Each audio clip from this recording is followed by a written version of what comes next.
Quelques années après l'affaire Christelle Mirabel Lingom, nous sommes de retour à la morgue de l'hôpital du district de Lokbaba. Et cette fois, c'est pour un autre cas de féminicide. Vous avez l'information certainement sur l'affaire du féminicide des CCC. Et là, à l'instant, la sœur de la victime a fait un malaise. On lui laisse le temps de reprendre son souffle. C'est un moment triste. Voilà, de retour à la morgue pour la levée du corps de Maniban Kolo Téclair, la dame qui a été arrachée à la vie le 23 février 2026 au quartier CCC à Douala. Nous avons rencontré des proches, des amis, la famille, mais également le chef de la communauté d'Ibom. Ces différentes personnes se sont exprimées. Je vous laisse d'abord le soin d'écouter les amis et puis l'oncle de la défunte. Elle était membre de mes groupes parce que je l'ai connue à travers les groupes Facebook puis WhatsApp. Et c'était une dame qui était tellement joviale. Et c'est par rapport à ça que je l'ai donc amenée dans mes groupes que j'avais créés. Et elle était admin dans mes groupes là. Et nous sommes toutes réunies ici. Il y a les ladies, il y a Histoire de femmes, il y a les femmes de confidentes qui sont là. De lui dire au revoir à notre cher ami Téclair. Téclair est parti d'une façon atroce. Ce que je peux dire aux femmes, c'est une fois que vous sentez que vous n'êtes plus en harmonie avec votre époux ou votre conjointe, le mieux c'est de partir.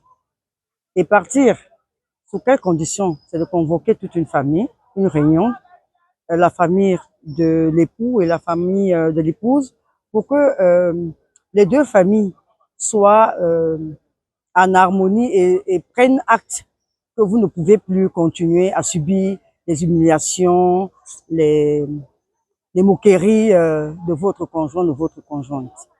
À ce moment-là, vous vous tirez et vous partez. Beaucoup de filles. Moi, je suis au travail. C'est notre président de la réunion qui m'appelle en disant que j'ai appris la nouvelle. Je lui dis, quelle nouvelle? Et Téclair mort. Téclair mort, c'est comment? Il dit que son mari l'a découpé. Il dit que non, c'est pas vrai.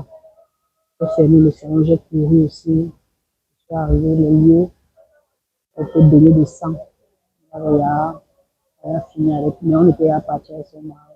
Le plus difficile encore, même quand on va l'enterrer, c'est les enfants, les orphelins. Les orphelins, il y a un qui est à l'université, deux qui sont là dehors, là, les voilà même là. Et voilà là. Comment les gérer, comment gérer leur scolarité, et leur santé et leur nutrition. Voilà, c'est ça, pour moi, c'est le gros problème. Pour le chef de la communauté d'Ibom, Sa Majesté Kor Jean Didier, il dit que pareille situation ne s'était pas encore posée au sein de la communauté et que justement il ne faut plus que cela se répète, plus jamais ça, dit-il en d'autres mots, mais c'est le fond de ce que vous allez écouter en ce moment. C'est la consternation totale dans le canton d'Ibom. C'est la consternation totale de tous les Iboms du monde entier. Parce que c'est une affaire qui nous dépasse jusqu'aujourd'hui à interpréter. Je suis là, le chef canton d'Ibom lui-même devrait être là, mais il a empêché pour d'autres raisons, pour des intérêts de la communauté d'Ibom, c'est pour ça qu'il n'est pas là. Mais il est de tout cœur avec nous. Le message qu'il transmet à tous les Iboms, non seulement la communauté de Douala, mais tous les Iboms du monde entier, c'est que plus jamais ça. Voilà donc ce que nous avons pu collecter sur le terrain comme information. Nous allons suivre ensemble pour savoir ce qui va advenir du meurtrier présumé, de ses complices, mais également du sort des enfants. Ce ne sera pas la fin.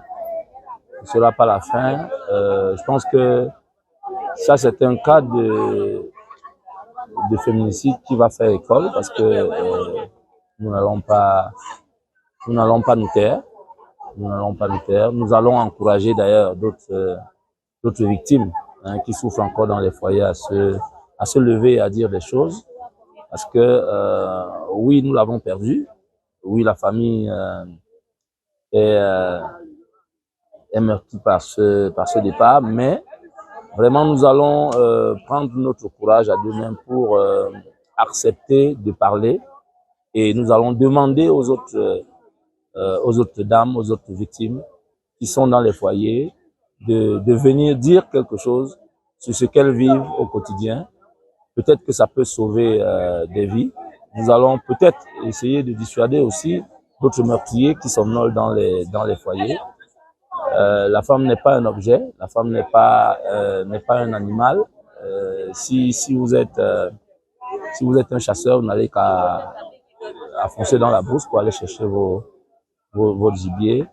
Nous n'allons pas nous taire. Nous souhaitons que les uns et les autres acceptent de parler de ce qu'ils vivent, de ce qu'ils vivent pour que ça s'arrête. Pour cela, et nous allons rendre compte à la presse pour que ça fasse ce grand écho. Il était en cellule, il a été libéré pour aller répondre à une interview. Nous pensons que c'est une entorse à l'enquête. On sait qu'il était accompagné. On souhaite qu'on retrouve déjà cet accompagnateur-là. Et peut-être, qui sait, que ça doit être un gang. Il faut que les enquêtes nous permettent de retrouver tout le gang.